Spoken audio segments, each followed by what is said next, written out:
Dans les années 1960, l'Afghanistan est un pays en paix. Que je suis heureux d'être un pays en paix.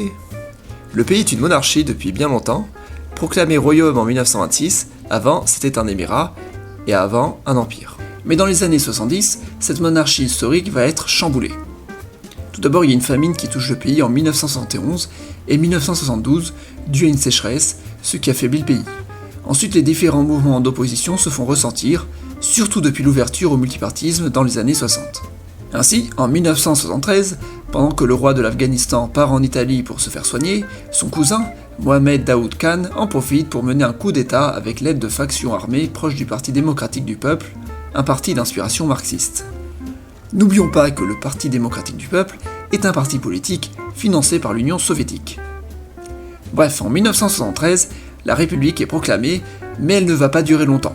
En effet, l'Afghanistan commence à s'ouvrir vers l'Inde, l'Iran et les monarchies arabes pétrolières. Mais c'est le Parti démocratique du peuple qui finit par être isolé petit à petit. L'Afghanistan n'en fait qu'à sa tête. Pourtant, c'est moi qui l'ai aidé à devenir une république. En 1978, Mir Akbar Kiber, membre important du Parti démocratique, aurait été tué par le gouvernement afghan. 10 jours plus tard, les milices du parti décident d'attaquer le gouvernement et renversent le régime. Le coup d'État permet au Parti démocratique du peuple de prendre le pouvoir en Afghanistan. La République d'Afghanistan devient la République démocratique d'Afghanistan, un pays d'inspiration socialiste et allié de l'Union soviétique. Coucou Union soviétique, je suis ton allié maintenant. Ah je préfère ça. Taraki, qui était le président du Parti démocratique, devient le président de l'Afghanistan. Mais en septembre 1979, un autre membre du parti, Amin, fait un coup d'État à son tour et fait tuer Taraki. Amin prend le pouvoir. Décidément, en Afghanistan, on fait rien comme je veux. Mais n'oublions pas certains points. L'Afghanistan est un pays musulman, et les islamistes veulent renverser le régime communiste. Pour les Américains, les islamistes pourraient donc être leurs alliés dans la lutte contre le communisme. L'Union soviétique, elle, inquiète des agissements islamistes et aussi de l'apparition de l'Iran, devenu une république islamique, se dit qu'elle doit agir. En décembre 1979, l'Union soviétique décide d'intervenir directement pour stabiliser le pays. C'est le début de la guerre d'Afghanistan.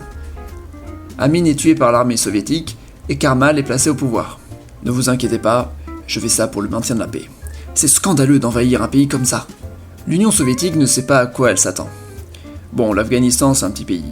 Je remets bien en place le gouvernement communiste, j'entraîne l'armée et le tour est joué.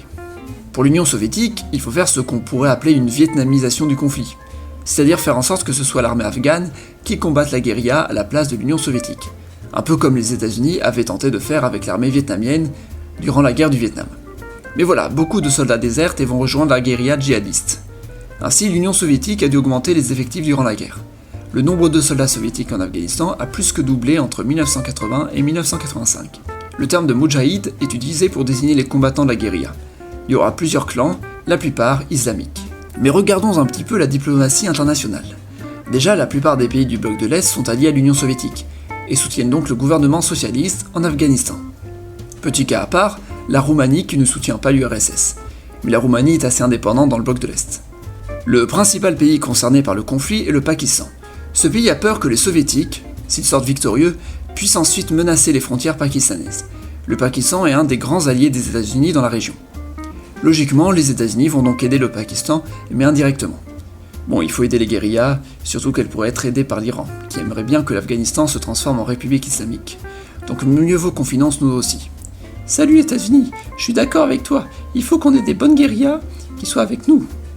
Bref, il y a des guérillas chiites financées par l'Iran, et n'oublions pas que l'Iran est à ce moment-là en guerre contre l'Irak, ce qui ne lui facilite pas la tâche.